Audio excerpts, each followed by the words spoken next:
माननीय उपसभाध्यक्ष जी, ये जो बिल मानव संसाधन मंत्री जी ने पेश किया है, मैं समझता हूं कि ये बिल बहुत ही सीमित उद्देश्य के साथ पेश किया गया है। इसकी भावना भी अच्छी है, उससे नाइत्तफाकी रखने का कोई प्रश्न ही नहीं है। और जो उद्देश्य है इस बिल का, उसकी आज आवश्यकता भी है। मैं समझता हूं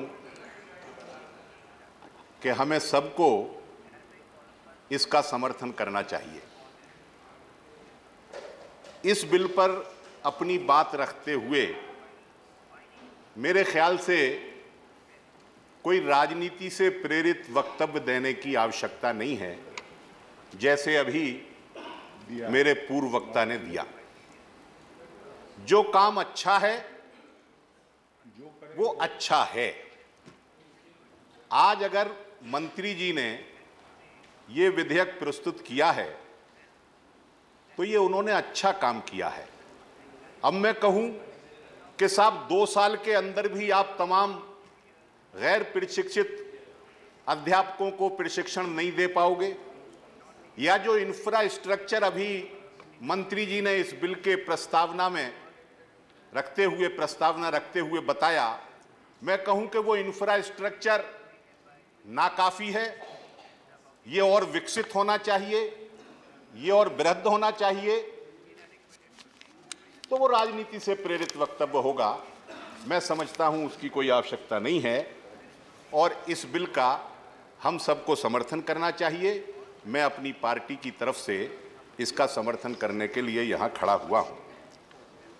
हमारे देश के अंदर बदकिस्मती कहिए या परिस्थितियां कहिए कि आज शिक्षा का और खास तौर से प्राथमिक शिक्षा का जो हाल है, उस पर सिवाय आंसू टपकाने के कोई दूसरा रास्ता मुझे नजर नहीं आता।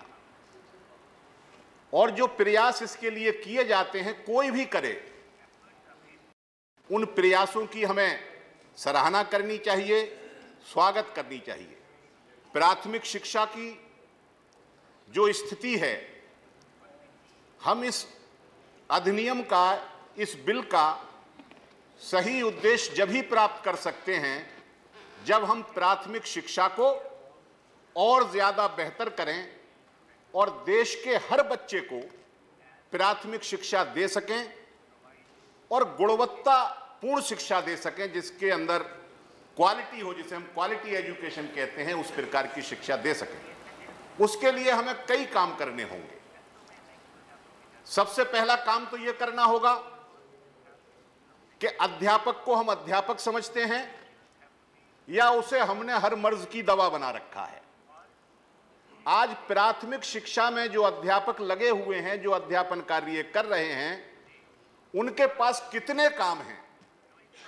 बोर्ड बनाने से लेकर के बोर्ड गिनवाना भी उनका काम है, बोर्ड डलवाना भी उनका काम है।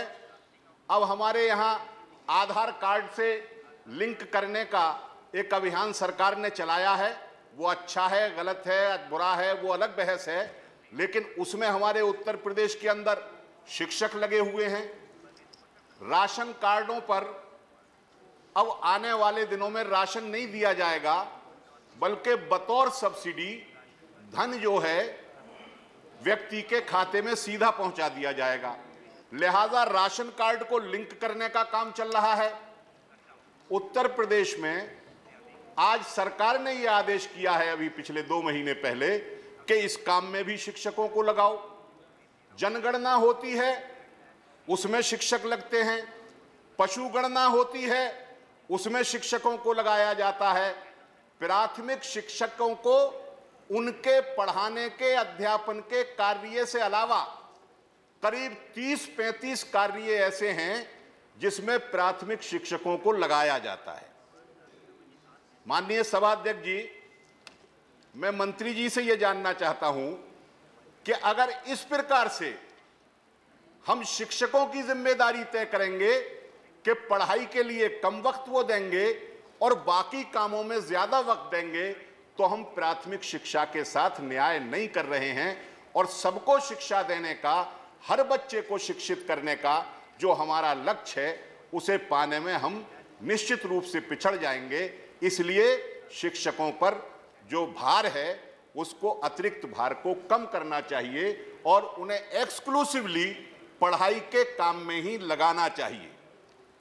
दूसरी बात मैं ये कहना चाहता हूं कि जिस उद्देश्य के साथ ये बिल लाया गया है, गैर प्रशिक्षित शिक्षकों को प्रशिक्षण देने के उद्देश्य से, अभी उत्तर प्रदेश के बारे में आप लोगों ने अखबारों में भी पढ़ा होगा और खबरें भी मीडिया के जरिए आप लोगों तक, सबके सदन के सब साथियों के और सभाध्यक्ष जी के पास पहुंची होंगी कि आज उत्तर प्रदेश एक ऐसे दौर से गुजर रहा है जहां पिछले 18-19 सालों से जो विद्यालयों में शिक्षा मित्र की हैसियत से लोग पढ़ा रहे थे, अध्यापन कार्य को अंजाम दे रहे थे, और जिन्हें 2014 में पूर्ण शिक्षक का दर्जा उत्तर प्रदेश की सरकार ने दिया था, जिनकी संख्या कम नहीं है, 1,72,000 की तारीख है। सुप्रीम कोर्ट के एक आदेश से 1,72,000 प्राथमिक शिक्षक उत्तर प्रदेश की सड़कों पर है। आंदोलन चल रहा है। वो कहते हैं कि भाई हमने 20 साल पढ़ाया और जो अनट्रेंड टीचर को ट्रेंड करने की जो नीति सरकार की है, उसके तहत उत्तर प्रदेश की सरकार ने उन सभी शिक्षा मित्रों को, जिनकी संख्या 1,72,000 है, बीटीसी की ट्रेनिंग का इंतजाम किया और उनको बीटीसी करवाया, यानी वो ट्रेंड हो गए। फिर बतौर शिक्षक उनका समायोजन कर दिया गया और वो पिछले 3 सालों से पूरे तरीके से विद्यालयों में पढ़ा रहे थे। जब उत्तर प्रदेश के अंदर ये शिक्षा मित्र नहीं थे, तब उत्तर प्रदेश के ग्रामीण क्षेत्रों में करीब 60% विद्यालय बगैर शिक्षकों के थे। बहुत से विद्यालयों पर ताले लगे हुए थे। गांव में शिक्षा का कोई माहौल नहीं था। जो मिड डे मील जाता था, वो मिड डे मील भी अधिकारियों में बंदरबांट हो जाता था। लेकिन जब अखिलेश यादव जी उत्तर प्रदेश के मुख्यमंत्री बने, तो उन्होंने प्राथमिकता के आधार पर शिक्षकों के इस समस्या को, इस मसले को, जो कमी थी, उसको लिया और शिक्षा मित्रों की भर्ती की। शिक्षा मित्र, माननीय मंत्री जी, मैं आपको बताना चाहता हूं कि चलते फिरते लोगों को नहीं बनाया गया था, बल्कि चुनाव प्रचार के दौरान जो अब सत्ताधारी लोग हैं उत्तर प्रदेश के अंदर, उन्होंने कहा कि इन्होंने अपने अपने लोगों को शिक्षा मित्र बना करके नौकरी दे दी। भाई ये तो बहुत गलत किया। जबकि शिक्षा मित्र गांव के अंदर जितने आवेदक थे, मेरिट के आधार पर शिक्षा मित्रों का चयन हुआ था। वो सब शिक्षा मित्र जब अध्यापक हो गए, तो हमारे देश की एक परंपरा सी चल गई है कि कोई भी अच्छा काम हो उसको चुनौती जरूर दे दो। कुछ लोग कोर्ट में चले गए, उन्होंने कहा साहब ये पढ़ा ही नहीं सकते, इन्हें पढ़ाने का अधिकार ही नहीं है। एक टेस्ट भारत सरकार का कोई नियम बनकर के आया, टीईटी का टेस्ट, टीचर्स एलिजिबिलिटी टेस्ट, उसको पास करना जरूरी है। शिक्षा मित्र लगे हुए हैं 20 साल पुराने, टेस्ट का नियम बना है अभी 2 साल पहले। उन सब शिक्षा मित्रों को उस कानून के तहत सुप्रीम कोर्ट ने अपना डिसीजन दिया और उनको 1 दिन के अंदर सड़क पर ला दिया। आज 23 शिक्षा मित्र उत्तर प्रदेश के अंदर आत्महत्या कर चुके हैं और बाकी सब सड़कों पर रो रहे हैं, अपने बच्चों के साथ जगह जगह जिला मुख्यालयों पर धरने पर बैठे हुए हैं। शिक्षा चूंकि अकेले राज्य का विषय नहीं है, शिक्षा समवर्ती सूची में है। प्रदेश सरकार का भी दायित्व बनता है और केंद्र सरकार का भी दायित्व बनता है। इसलिए मैं माननीय मंत्री जी से यह निवेदन करना चाहूंगा कि इस गंभीर मसले पर जो आज उत्तर प्रदेश के अंदर शिक्षा मित्र जिस मसले से दो चार हो रहे हैं, उस पर हस्तक्षेप करें और उनके लिए कोई रास्ता निकालें। आज हमारे उत्तर प्रदेश के अंदर बहुत सारे स्कूलों में अभी भी टीचर्स की कमी है, उसको भरने का इंतजाम करें। और ओनली स्पीकर हूं, लेकिन आपके पार्टी के जितने टाइम हैं वो पूरे हो चुके हैं। ठीक है, मैं तो ज्यादा बोलूंगा ही नहीं। मुझे तो चूंकि मैंने बिल का समर्थन कर लिया और राजनीति मुझे करनी नहीं है, पूरी शिक्षा प्रणाली के दोष गिनाने नहीं हैं और उसके लिए तरह तरह के इल्जाम, बनावटी इल्जाम, मनगढ़ंत इल्जाम लगाने नहीं हैं।